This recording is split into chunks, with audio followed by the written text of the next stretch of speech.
เมืองจำปาสักจัดกิจกรรมเฉลิมฉลองวันเด็กน้อยสากลพร้อมทั้งฉลองวันสิ่งแวดล้อมโลกและวันปลูกต้นไม้แห่งชาติ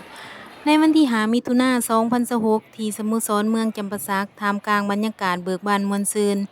ในพิธีมีการเล่าคืนประวัติและความหมายของวันเด็กน้อยสากลเพื่อสร้างความรับรู้ให้แก่น้องน้อยนักเรียน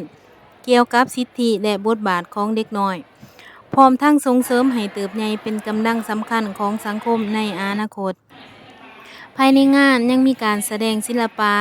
การแสดงความสามารถและการมอบของขวัญให้แก่น้องน้อย